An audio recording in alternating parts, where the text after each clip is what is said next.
kulanti wacan daawadayaasheena Facebooka ku soo dhawaada kulan gaar ah oo madaxweyne Farmaajo uu idin la yeelanayo oo su'aalihiina ku soo weydiinaysaan waxaanu idinka ballan qaadnay in uu toos noqon doono kulankan wuxuu noqonayaa mid sii duuban balse su'aalihiina ayaynu madaxweynaha hor dhigi doonaa waa maasantahay inaad naga ogolaatay inaad dadka la hadasho sidee dareemay inaad shacabka la hadasho si toos ayuu ku daawanaya su'aalahan ay ka jawaabayaan waa ku faraxsan waxaan ka bilaabaynaa Cabdigeesi oo ku sugan Boorama wuxuu leeyahay madaxweyne Farmaajo waxaan weydiin lahaa maxaa idinkaga qorshaysan wadahadaladii Somaliland mise jirtaa inaad gudaha dalka ku heshiinaysaan بسم الله الرحمن الرحيم عبد الجيسي وكما تسنيهي سؤال شيسا قيمة بدن إن الصومالي runtii waa isu baahan tahay waxaan dad waala waxaan aaminsanahay inaan dib u bilaabayno ama dib u soo celinayno wada hadaladii labada maxaan ku raahdaa dhinac in si fiican inaan dib u soo celinayno annagoo runtii aaminsan inaan labada dhinacba aan naga tahay daacad in dadkeena aan mas'uulka ka nahay oo waalaha ah sidii aan mustaqbalkooda aan uga shaqeyn lahayn maxaa yeelay dalkan Soomaaliya waa dal runtii dadkiisu ay walaalo yihiin oo aan iswada leenahay oo waxba lagu kala duwanayn kala maqnaashaheenu waxay noo tahay runtii dib u dhac waa taas dhalinyaradu ay badda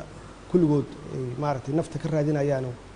waxaan aaminsanahay haddii dalkaani uu isu yimaado oo dadka Soomaaliyeed oo waalaha ah ay maxaan ku raahdaa isu yimaadaan oo danahooda ka wada hadlaan oo u daneeyaan caruurtooda mustaqbalka iyo dadkooda u daneeyaan iyo waxaan aaminsanahay in meel dhexe la isugu imaan karo oo aan aaminsanahay keeni kara soo dhawaasho maxamed caalin oo jooga magaalada Balliidhiig ee ka tirsan gobolka Togdheer wuu ku salaamayaa saddex su'aalood uu ku weydiiyey mid ka mid aan soo qaadan doonaa wuxuu leeyahay waxaan ognahay kooxda shabaab inaad awood ku maquulin weydeen marka wada hadal ma ku dayday shabaab waxaan siinay cafis dhowr jeer oo aan ugu baaqnay inay hub ka dhigaan oo ay ka tagaan runtii waxa ay ku dhex jiraan oo xasuuqa iyo dhibaatada ay dhibaateynayaan ummadooda ay ka tanaasulaan waana wadeennaa sidii aan ula hadli lahayn sidaan u soo celin lahayn maxaa yeelay waxaan aaminsanahay inay wiilasheena yihiin oo la khalday waxaan aaminsanahay qoriga iyo xabadda inay ka fiican tahay dadkan dad caruurteena ah weeye inay iska dhigaan maxaan ku raahdaa hubka ay haystaan oo ay ku leynayaan ama ay ku xasuuqayaan dadkooda ama ay ku burin hadday noo yimaadaan waxaan ugu baaqnay inaan siinayno hooy inaan deganaasho iyo mustaqbal fiican aan siinayno hadduu ilaah yidhaahdo ugaas xasan bashiir saciid oo jooga gaalkacyo wuxuu ku weydiinayaa maxaa kaaga qorshaysan qaraxyada mar kasta ka dhaca magaalada Muqdisho iyo dilalka qorshaysan ee loo geysto mas'uuliyiinta dowladda waa ku mahadsan yahay ugaas xasan su'aashiisa hawshaasi runtii muddo dheer ayaan ka shaqaynaynay ilaahay wuxuu nagu guuleeyey markay ugu sahlan tahay 3 bilood la soo dhaafay in baabuur qarxiya xamar aan ka ilaalinay waxaan rajaynaynaa inaan sii adkeenno amniga dadkeena inaan sii adkeenno iyo magaalada Muqdisho annagoo kaashanayna ciidamada qalabka sida iyo guud ahaan shacabka Soomaaliyeed wada shaqeyntooda Cabdisalaam Xuseen magaalada Muqdisho jooga wuxuu ku weydiinayaa mudane madaxweyne maxaa kaaga qorshaysan kala qaybsanaanta magaalada Muqdisho iyada oo dawladdu ay ka taliso laga bilaabo wadada wadnaha ilaa ex control balcad bulshada ku nool ma haystaan wax adeeg dawladeed ah xitaa amni fiican gudoomiyaasha degmooyinka goobahaas maxaad u sheegi lahayd waxaan leeyahay dawladdan hadda waxay jirtaa 1 sano waxyaabaha ay ballan qaaday waxaa ka mid ah inay gaarsiiso adeega shacabka Soomaaliyeed meel kasta ay joogaan runtiina hadda waxaan galnay qaabkii hadda waxaan galnay implementationkii ama dhaqangelintii wixii aan qorsheynaynay sanadkii hadda ahaa hadduu eebba yiraahdo waxaan gaarsiinaynaa adeega bulshada sida ugu dhaqsiyaha badan hadday noqoto iskuullo waxbarasho khaasatan farsamooyinka iyo technology-ga oo free lagu dhigto hadday noqoto rugagii caafimaadka hadday noqoto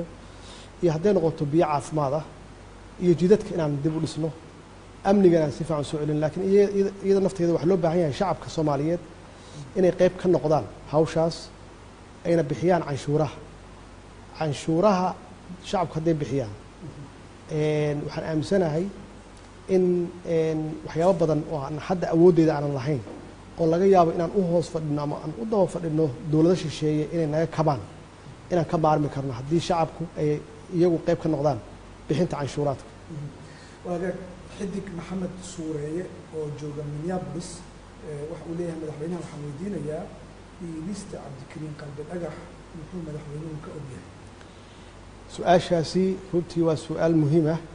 waxaan ognahay in baarlamaanka Soomaaliyeed golaha shacabku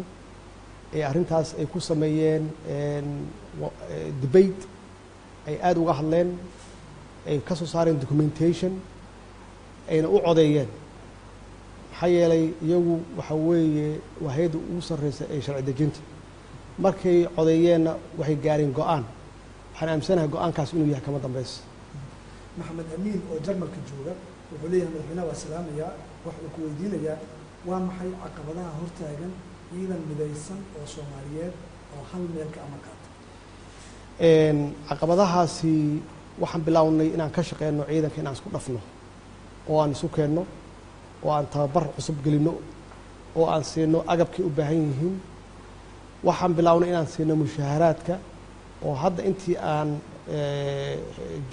xukuumaddaani jirtay ama dowladdaani jirtay aan bixinay ciidamada annaga budgetkeena miisaaniyadeenna maxaan ku raahdaa qaybta ka taasna waxay keenaysaa intaas in ciidamadaasi ay noqdaan ciidamo tayo leh si ay uga hortagaan al-shabaab cabdiraxmaan warsame cilmi muqdisho joogaa wuxuu ku weydiinayaa dhowr su-aal balse waxaan ka soo qaadanaynaa waxa uu leeyahay madaxweynuhu markii uu kambeynka ku jiray waxa uu ballan qaaday in aysan jiri doonin waddo xiran waddooyinka magaalada muqdisho ka hadlaya maxaa ku dhacay cabdikariin waxaan leeyahay dowladdu dadaal waxay ugu jirtaa inay ilaaliso ammaanka magaalada muqdisho ilaahay baa nafta ilaaliya inaan xaqiijinno dadka Soomaaliyeed ee magaalada ka shaqeysta inay xaafadooda ugu noqdaan si nabad ah marka in la kala doorto xoogaa yaroo dhib ah iyo jid xirnaasho iyo in la kala doorto qarax joogto ah insha Allah hadduu Ilaahay raado iyada naftigeeda waa ka gudbaynaa waxaanan xaqiijinaynaa in magaaladu isku furanto ammaankeedana uu ku soo noqdo hadduu eebba yiraahdo maxamed khaliif waxa uu oo jooga Mareykanka waxa uu ku leeyahay firfircooniya ka muuqatay inta aadan madaxweyne noqon xagee ka baxay madaxweynaha iyo prime ministerku waxay kala leeyihiin laba rool iyo kala leeyihiin roolka prime ministerku waa ninka hawsha xukuumadda iyo shaqada iyo fulinta iska leh meesha madaxweynaha laga rabo inuu lahaado visionka korna ka fiiriyo xaaladda sidee tahay uuna ka odayeeyo hawsha marka waxaan aaminsanahay inaan keenay ra'iisul wasaare wanaagsan oo shaqadiisa ka adag sida hadda aan arkana in ay hayaan xukuumadda hawl wanaagsan aad amaansan tahay waqtigaada waa kaaga mahad celinaynaa dhegeystayaasha iyo daawadayaasha BBC-da ee su-aalaha kusoo weydiiyey oo aad fursadda siisayna iyagana sidoo kale mahadooda waan kusoo gaarsiinaynaa aad amaansan waa mahadsantahay daawadayaal aad ayaad ugu mahadsan tihiin la socoshada barnaamijkan waxaad dib uga daawan doontaan ama aad ka daawan kartaan barta Facebooka ee BBC Soomaali ku leedahay waan idinkaga mahad celinaynaa la socoshada war fiican waay wacan daawadayaasheena Facebooka kusoo dhawaada kulan gaar kulanti wacan daawadayaasheena Facebooka kusoo dhawaada kulan gaar ah oo madaxweyne farmaajo uu idinla yeelanayo oo su-aalihiina kusoo weydiinaysaan waxaanu idinka ballan qaadnay in uu toos noqon doono kulankan wuxuu noqonayaa mid sii duuban balse su-aalihiina ayaynu madaxweynaha hor dhigi doonaa waa mahadsantahay inaad naga ogolaatay inaad dadka la hadasho waa dhawe sidee dareemaya inaad shacabka la hadasho si toos ay ku daawanaayo su-aalahan ay ka jawaabayaan waa ku faraxsan waxaan ka bilaabaynaa cabdigeesi oo ku sugan boorama wuxuu leeyahay madaxweyne farmaajo waxaan weydiin lahaa maxaa idinkaga qorshaysan wadahadaladii somalilan mise jirtaa inaad gudaha dalka ku heshiinaysaan bismi illahi raxmaan raxiim cabdigeesay waa ku mahadsan yahay su-aashiisa qiimaha badan soomaali runtii waa isu baahan tahay waxaan nahay dad waala ah waxaan aaminsanahay inaan dib u bilaabayno ama dib u soo celinayno wadahadaladii labada maxaan ku rahdaa dhinac inaan si fiican inaan dib u soo celinayno annagoo runtii aaminsan inaan labadayna dhinacba aan naga tahay daacad in dadkeenna aan mas-uulka ka nahay oo waalaha ah sidii aan mustaqbalkooda aan uga shaqayn lahayn maxaa yeelay dalkan soomaaliya waa dal runtii dadkiisu ay walaalo yihiin oo aan iswada leenahay oo waxba lagu kala duwanayn kala maqnaashaheennu waxay noo tahay runtii dib u dhac waa taas dhalinyaradu ay badda kulligood ay maaragtay nafta ka raadinayaano waxaan aaminsanahay haddii dalkaani uu isu yimaado oo dadka soomaaliyeed oo waalaha ah ay maxaan ku rahdaa isu yimaadaan oo danahooda ka wada hadlaan oo u daneeyaan caruurtooda mustaqbalka iyo dadkooda u daneeyaan iyo waxaan aaminsanahay in meel dhexe laysugu imaan karo oo aan aaminsanahay keeni kara soo dhawaasho maxamed caalin oo jooga magaalada bani dhiig ee ka tirsan gobolka togdheer wuu ku salaamayaa 3 su-aalood wuu ku weydiiyey mid ka mid aan soo qaadan doonaa wuxuu leeyahay waxaan ognahay kooxda shabaab inaad awood ku maquulin weydeen marka wada hadal ma ku dayday shabaab waxaan siinay cafis dhowr jeer oo aan ugu baaqnay inay hub ka dhigaan oo ay ka tagaan runtii waxa ay ku dhex jiraan oo xasuuqa iyo dhibaatada ay dhibaateynayaan ummadooda ay ka tanaasulaan waana wadeennaa sidii aan ula hadli lahayn sidii aan usoo celin lahayn maxaa yeele waxaan aaminsannahay inay wiilasheena yihiin oo la khalday waxaan aaminsanahay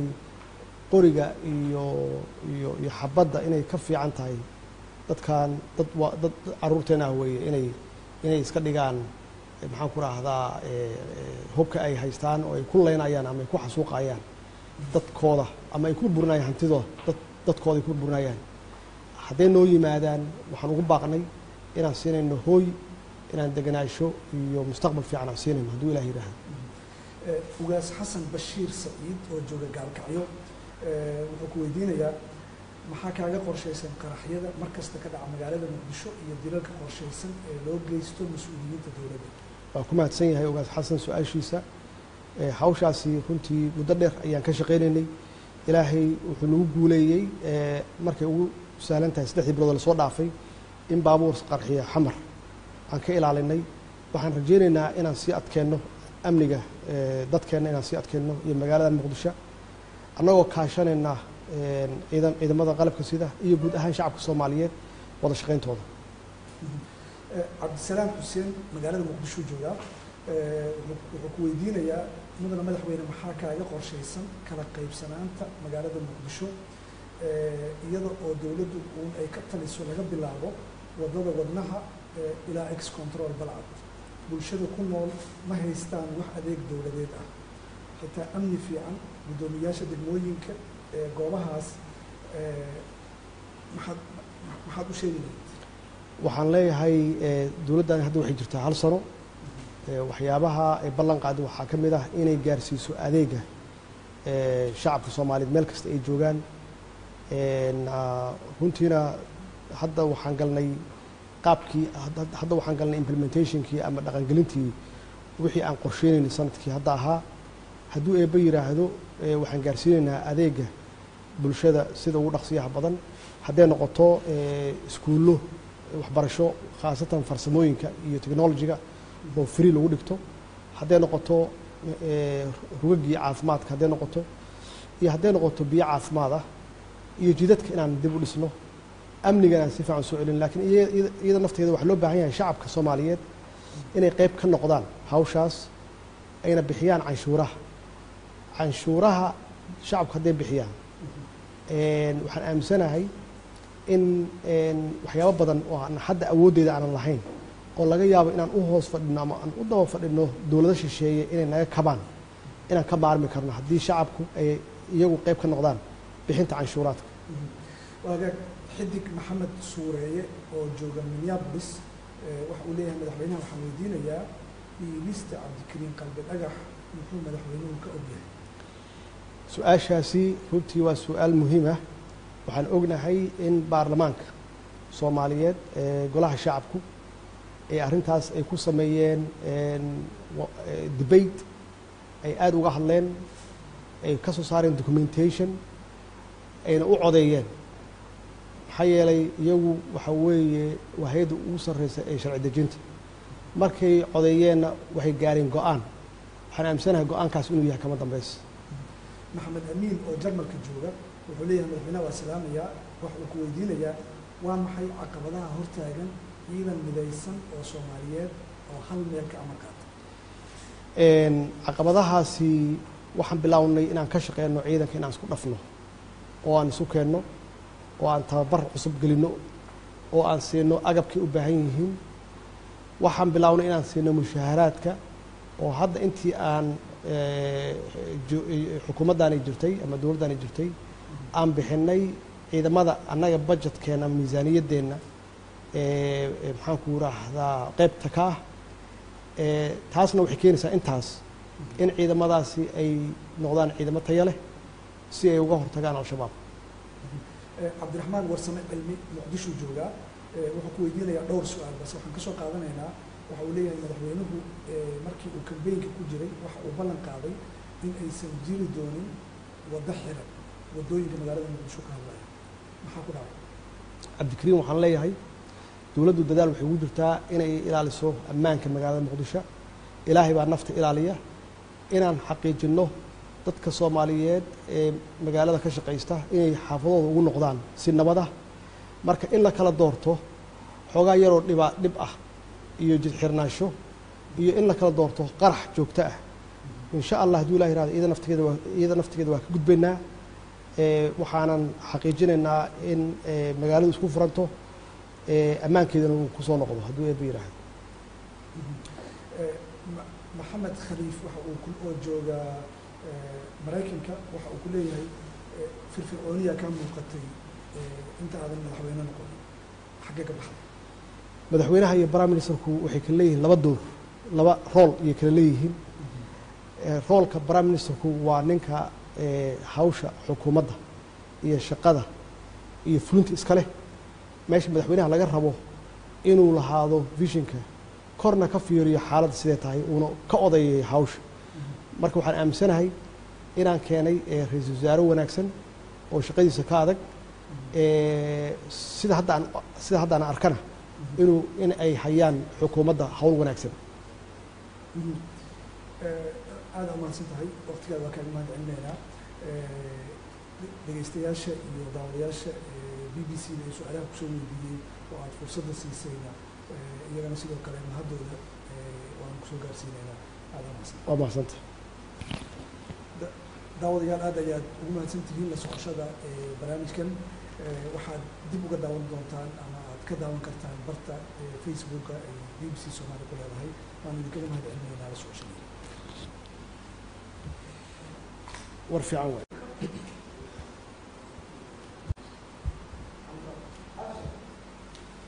kulanti wacan daawadayaasheenna Facebooka kusoo dhawaada kulan gaar ah oo madaxweyne farmaajo uu idinla yeelanayo oo su-aalihiina kusoo weydiinaysaan. waxaanu idinka ballan qaadnay in uu toos noqon doono. kulankan wuxuu noqonayaa mid sii duuban balse su-aalihiina ayaynu madaxweynaha hor dhigi doonaa. waa mahadsantahay inaad naga ogolaatay inaad dadka la hadasho. waa dhawaay. sidee dareemaya inaad shacabka la hadasho si toos ay ku daawanayo su-aalahan ay ka jawaabayaan? waa ku faraxsan. waa mahadsantahay. waxaan ka bilaabaynaa Cabdigeesi oo ku sugan Boorama. wuxuu leeyahay madaxweyne farmaajo waxaan weydiin lahaa maxaa idinkaga qorshaysan wadahadaladii Somaliland mise jirtaa inaad gudaha dalka ku heshiinaysaan?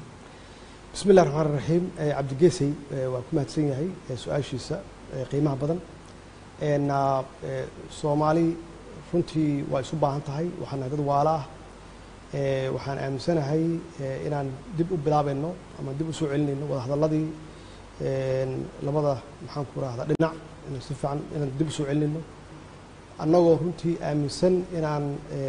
labada dhinacba aan naga tahay daacad in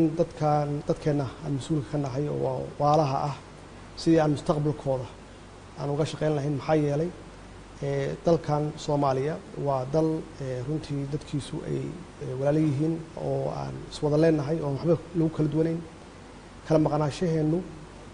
waxay noo tahay runtii dib u dhac waa taas dhalinyaradu ay badda kulligood ay maaragtay nafta ka raadinayaan waxaan aaminsanahay haddii dalkaani uu isu yimaado oo dadka Soomaaliyeed oo waalaha ah ay maxaan ku raahdaa isu yimaadaan oo danahooda ka wada hadlaan oo u daneeyaan caruurtooda mustaqbalka iyo dadkooda u daneeyaan iyo waxaan aaminsanahay in meel dhexe la isugu imaan karo oo aan aaminsanahay keeni kara soo dhawaasho. maxamed caalin oo jooga magaalada Balidhiig ee ka tirsan gobolka Togdheer wuu ku salaamayaa 3 su'aalo wuu ku weydiiyey mid ka mid aan soo qaadan doonaa wuxuu leeyahay waxaan ognahay kooxda shabaab inaad awood ku maquulin weydeen marka wada hadal ma ku dayday? shabaab waxaan siinay cafis dhowr jeer waan ugu baaqnay inay hub ka dhigaan oo ay ka tagaan runtii waxa ay ku dhex jiraan oo xasuuqa iyo dhibaatada ay dhibaateynayaan ummadooda ay ka tanaasulaan waana wadeennaa sidii aan ula hadli lahayn sidaan u soo celin lahayn maxaa yeelay waxaan aaminsanahay inay wiilasheena yihiin oo la khalday waxaan aaminsanahay qoriga iyo xabadda inay ka fiican tahay dadkan dad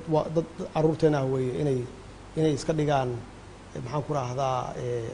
hubka ay haystaan oo ay ku leynayaan ama ay ku xasuuqayaan dadkooda ama ay ku burburinayaan hantidooda dadkooda ay ku burburinayaan hadday noo yimaadaan waxaan ugu baaqnay inaan siinayno hooy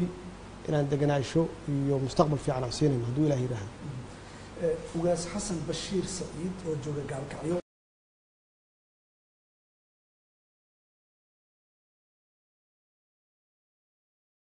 loo geysto mas-uuliyiinta dowladda. waa ku mahadsan yahay ugaas xasan su-aashiisa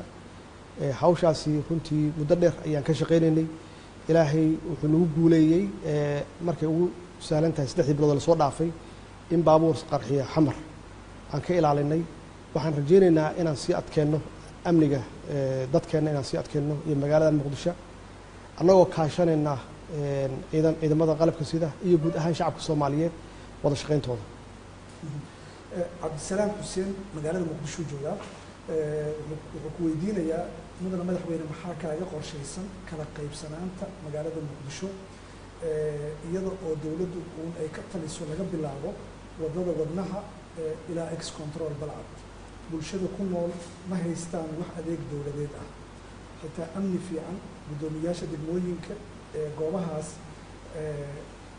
maxaad u sheegi lahayd? waxaan leeyahay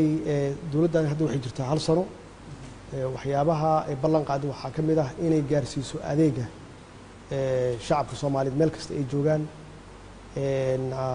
runtiina hadda waxaan galnay qaabkii hadda waxaan galnay implementationkii ama dhaqangelintii wixii aan qorsheynaynay sanadkii hadda ahaa hadduu eebba yiraahdo waxaan gaarsiinaynaa adeega bulshada sida ugu dhaqsiyaha badan hadday noqoto iskuullo waxbarasho khaasatan farsamooyinka iyo technology-ga oo free lagu dhigto hadday noqoto rugagii caafimaadka hadday noqoto iyo hadday noqoto biyo caafimaad ah iyo jidadka inaan dib u dhisno amnigan aan si fiican soo celin laakiin iyada nafteeda waxaa loo baahan yahay shacabka Soomaaliyeed inay qayb ka noqdaan hawshaas ayna bixiyaan canshuuraha shacabka hadday bixiyaan waxaan aaminsanahay in waxyaabo badan oo aan hadda awooddeeda aanan lahayn oo laga yaabo inaan u hoos fadhino ama aan u daba fadhino dowlado shisheeye inay naga kabaan inaan ka maarmi karno haddii shacabku ay iyagu qayb ka noqdaan bixinta canshuuraadka. waagaag xidig maxamed suureeye oo jooga Minneapolis waxa uu leeyahay madaxweynaha waxaan weydiinayaa iibista cabdikariin qalbi dhagax muxuu madaxweynuhu ka ogyahay? su-aashaasi runtii waa su-aal muhiim ah. waxaan ognahay in baarlamaanka soomaaliyeed golaha shacabku ee arrintaas ay ku sameeyeen debate ay aada uga hadleen, ay ka soo saareen documentation, ayna u codeeyeen. maxaa yeelay iyagu waxa weeye waa hay-adda ugu sarreysa ee sharci dejinta. markay codeeyeenna waxay gaareen go-aan.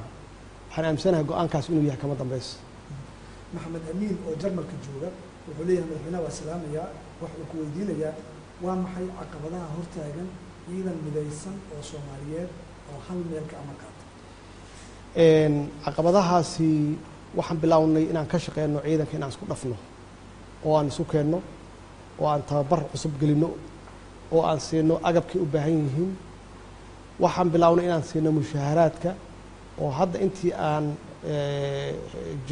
xukuumaddaani jirtay ama dowladdaani jirtay aan bixinay ciidamada annaga budgetkeenna ama miisaaniyaddeenna maxaan ku raahdaa qaybta ka ah. taasna waxay keenaysaa intaas in ciidamadaasi ay noqdaan ciidamo tayo leh si ay uga hortagaan al-shabaab. cabdiraxmaan warsame cilmi muqdisho joogaa wuxuu ku weydiinayaa dhowr su-aal balse waxaan ka soo qaadanaynaa. waxa uu leeyahay madaxweynuhu markii uu kambeynka ku jiray waxa uu ballan qaaday in aysan jiri doonin waddo xiran waddooyinka magaalada muqdisho ka hadlaya. maxaa ku dhacay? cabdikariin waxaan leeyahay dowladdu dadaal waxay ugu jirtaa inay ilaaliso ammaanka magaalada muqdisho. ilaahay baa nafta ilaaliya. inaan xaqiijinno dadka Soomaaliyeed ee magaalada ka shaqaysta inay xaafadooda ugu noqdaan si nabad ah. marka in la kala doorto xoogaa yaroo dhib ah iyo jid xirnaansho iyo in la kala doorto qarax joogto ah, insha allah hadduu ilaah yiraahdo iyada naftigeeda waa ka gudbaynaa. waxaanan xaqiijinaynaa in magaaladu isku furanto, ammaankeedana uu ku soo noqdo hadduu eebba yiraahdo. maxamed khaliif waxa uu oo jooga Maraykanka waxa uu ku leeyahay firfircooniya ka muuqatay inta aadan madaxweyne noqon. xaggee ka baxday? madaxweynaha iyo prime ministerku waxay kala leeyihiin laba door, laba rool ayay kala leeyihiin. roolka prime ministerku waa ninka hawsha xukuumadda iyo shaqada iyo fulinta iska leh. meesha madaxweynaha laga rabo inuu lahaado visionka, korna ka fiiriyo xaaladda sidee tahay, uuna ka odayeeyo hawsha. marka waxaan aaminsanahay inaan keenay ra-iisul wasaare wanaagsan oo shaqadiisa ka adag. sida haddaan arkana in ay hayaan xukuumadda hawl wanaagsan. aada umahadsan tahay. waqtigaada waa kaaga mahad celinaynaa. dhegeystayaasha iyo daawadayaasha BBC-da ee su-aalaha kusoo weydiiyey oo aada fursadda siisayna iyagana sidoo kale mahaddooda waanu kusoo gaarsiinaynaa. aada umahadsan. waa mahadsantahay. daawadayaal aad ayaad ugu mahadsan tihiin la socoshada barnaamijkan. waxaad dib uga daawan doontaan ama aad ka daawan kartaan barta Facebooka ee BBC Soomaali ku leedahay. waanu idinkaga mahad celinaynaa la socoshada. war fiican waay.